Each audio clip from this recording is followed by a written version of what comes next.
Salut. Remise des roues, c'est du train avant sur la petite pupille. Voilà, donc le train avant, donc sur le verso il ne reste plus qu'une vis parce que j'avais galéré à la remettre, il était 18h, j'avais faim. En fait j'ai tout le temps faim. Donc du coup il nous reste encore la direction à gérer, bon ça devrait aller tranquille. La direction. Et derrière... T'allais dit qu'on allait remettre la direction. On a allé remettre la direction, mais avant toute chose, monsieur ici présent a reçu cette pièce. La fameuse pièce qui nous manquait.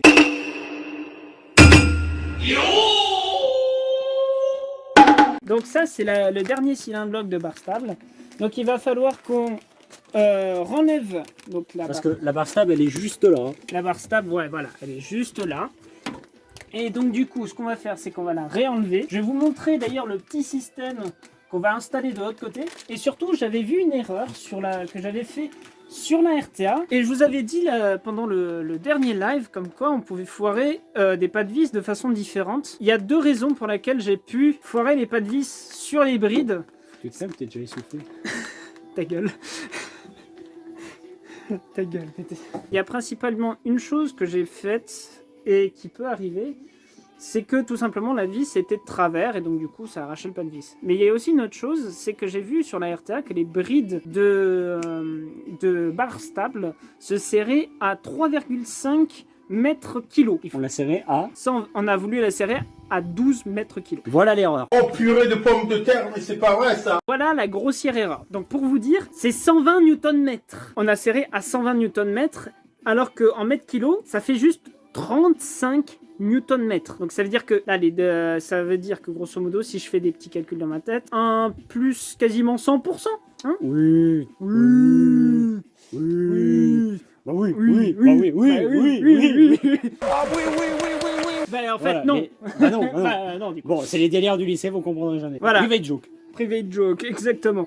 Donc grosso modo, il y a aussi par le serrage. C'est-à-dire qu'en fait, on peut aussi trop serrer et le filet, en fait, peut tout simplement s'en aller à cause de ça. Alors, vous allez me dire, mais c'est pas possible. Mais si, c'est possible avec la carte Kiwi.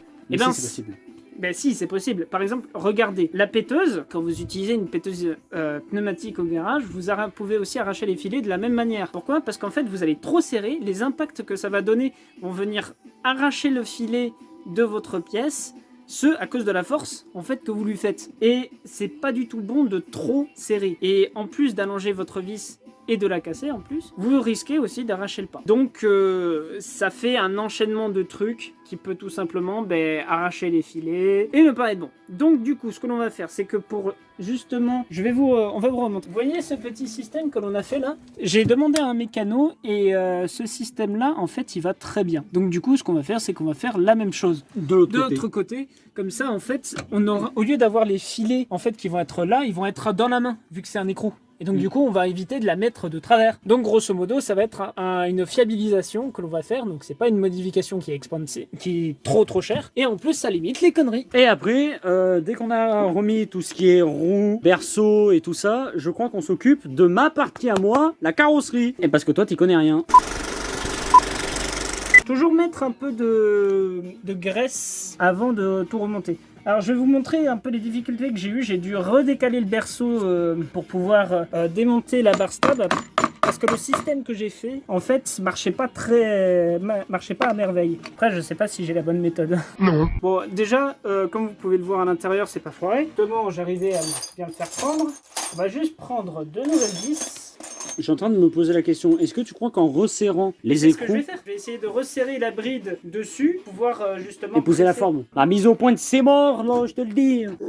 Alors, on commence sur un joli bâillement de monsieur. Bonjour à tous et à toutes. Bonsoir.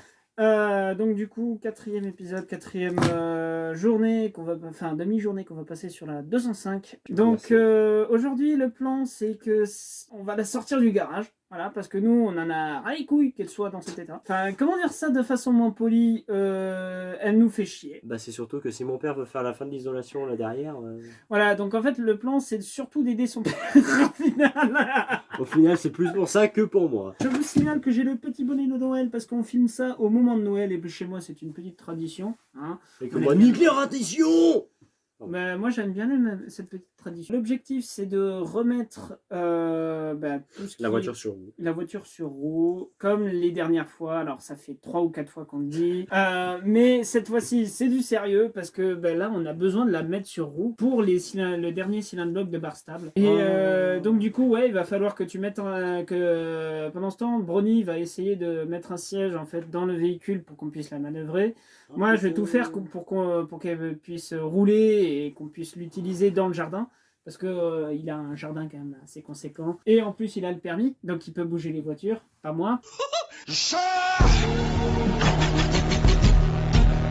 Donc on reprend là où on était, donc c'est-à-dire que maintenant qu'on connaît les méthodes, maintenant qu'on connaît tout, on va juste retrouver deux bonnes vis qui s'assemblent ensemble, les remettre en lieu et place. Derrière, ce qu'on fait, c'est que on termine de remettre le berceau, de remettre tout sur roue, et on vous la présente et on commence la carrosserie. Donc, on a retiré les chandelles qui étaient à l'arrière. Et putain que ça fait du bien. Putain, je vous avoue que ça fait du bien. On a retiré les sangles qui étaient juste là. On est en train de remettre le berceau. Voilà, merci. Merci dans vos commentaires de m'avoir dit que c'était le berceau. On a remis le berceau, on est en train de tout refixer. Pour ceux qui ont une 205 qui ont le même berceau, je vous le donne. Pour ceux qui n'ont pas la revue technique. Couple de serrage pour la fixation avant du berceau sur la caisse, c'est 5 décannewtons. Et pour la fixation arrière du berceau, c'est 7,5. Voilà, comme ça vous serez content. La fixation arrière du berceau, c'est ce que je suis en train de serrer. Voilà, la fixation arrière, c'est ce qu'il est en train de serrer. Donc, ce qui veut dire juste là au fond. Et les fixations avant, c'est ce qui est là. Tout se passe bien, monsieur? Moi, en tout cas, je suis très content parce que putain, l'avoir sans les chandelles à l'arrière, sans les sans les chandelles à l'arrière, sans les putains de sangles qui la tenaient, ça fait déjà du bien. Qu'est-ce que t'as me pèse? Là, je suis pouce noir. On a inventé un nouveau pouce. Tu fais gaffe, tu fais un dark. Oh mais putain, mais si on peut plus rien dire quoi, merde. Eh mais oui, on peut plus rien dire. Dans tes lives, je peux plus faire mon humour favori. Ah ouais, mais en même temps, ton humour est tellement borderline, c'est vrai. Oui, bah écoute, pas de ma faute si j'adore l'humour noir. Pardon? Comment on dit sel noir en espagnol? Sal negro. L'enfoiré. Et c'est filmé, je l'ai entendu dire. On se retrouve dès que les roues sont montées. Ouais. Oh putain, con. Allez, à tout de suite. Bonjour. Bonjour. Comment allez-vous? Comment allez-vous? Ça va très bien. Ça va très bien. Allez. Allez, nous sommes toujours deux couillons qui font de la mécanique. Alors, du coup, On la voit mieux sur ton écran, c'est quand même fou.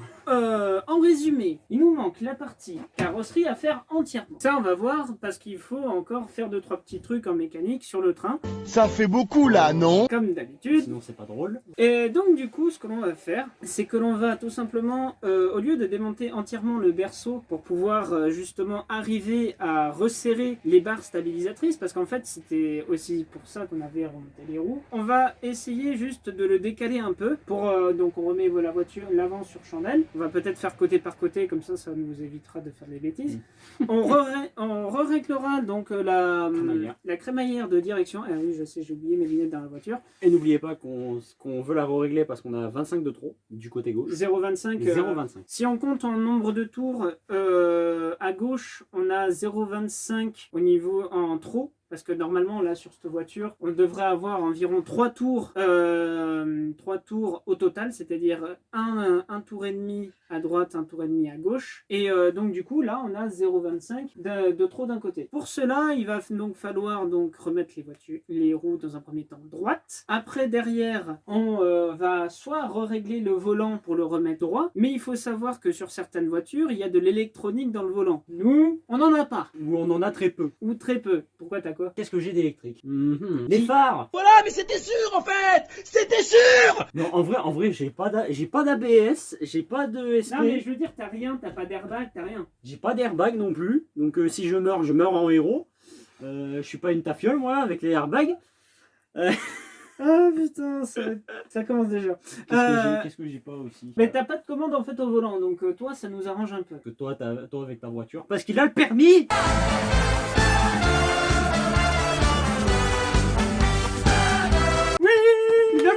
Il y a aussi un autre truc qu'il faut qu'on vous montre, c'est comment faire aussi de la carrosserie. Et ça, ça va être mon côté. Parce que pour le moment, c'est lui qui vous a entraîné, qui vous a montré comment vous faisait de la méca. Moi, je suis carrossier. Avant de faire de la carrosserie, normalement, on lave une voiture. On la nettoie au début et on la nettoie à la fin. Et si vous êtes professionnel et que votre truc et que votre école vous l'a appris, vous la polissez aussi. Mais nous, on l'a pas fait. Du coup, pour éviter de tomber l'entièreté du berceau, ce que l'on va faire, parce que en fait, j'ai une idée dans ma tête qui vient d'apparaître. Tu fais peur. On va essayer de tomber en fait toute la suspension pour se donner assez d'espace pour accéder à l'empreinte du haut. Et après, derrière, on va pouvoir resserrer en bas l'écrou tout en maintenant du coup la vis par en haut. Pour éviter de retomber le berceau, parce que en fait là le but c'est de perdre le moins de temps possible, c'est que l'on va dévisser, on va desserrer et dévisser les vis assez pour qu'on y ait accès. Ça c'est notre premier job. Une fois qu'on y a accès, on resserre. Une fois qu'on a resserré, on remonte et on resserre. Ça devrait être un véritable jeu d'enfant.